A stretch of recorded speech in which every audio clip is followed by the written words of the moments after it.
news, and we'll tell you exactly which days are expected to be the busiest. And the zero tolerance policy for illegal fireworks, what local agencies want you to know ahead of the holiday.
This is KCAL News Mornings.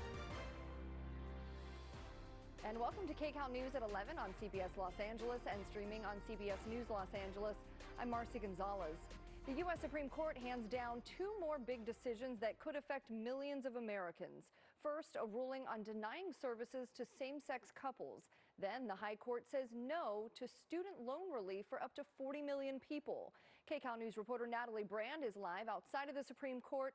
And Natalie, reaction is already coming in from the White House.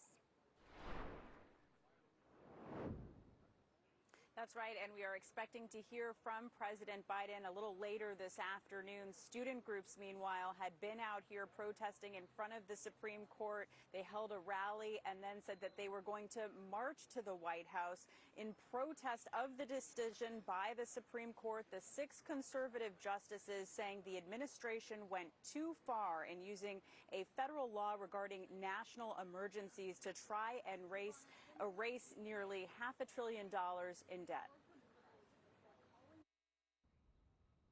The Supreme Court has thrown out President Biden's student debt relief program that sought to forgive up to $20,000 in student loans for millions of Americans. The case was brought by Republican attorneys general who argued the plan exceeded the president's authority. The administration had argued it had the power to act during national emergencies such as the coronavirus pandemic. The court said today in a 6-3 decision by the chief, no, this is a big program. You need specific authorization from Congress. You can't try and shoehorn it into waiver or modification in the HEROES Act.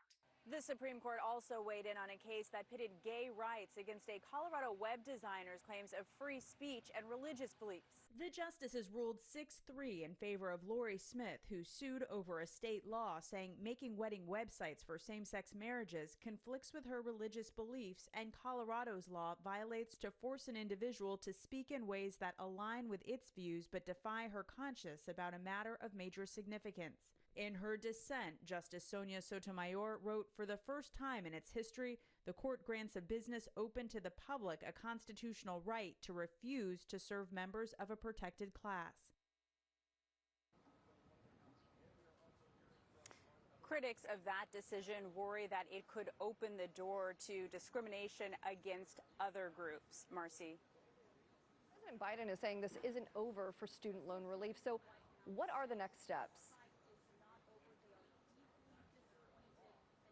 Yeah, we are expecting to hear from him around 12:30 Pacific time today to announce his plan, his administration's next steps in light of this decision. As you said, he has reiterated the fight is not over. He believes this decision was wrong, but goes on to say he will stop at nothing to find other ways to deliver relief. So the question then becomes, could that be executive action, or are there additional legal avenues that he could pursue? I also want to point out a statement from Senator Alex Padilla, who says that he refuses to believe there's no path forward. He says Congress must work alongside the president.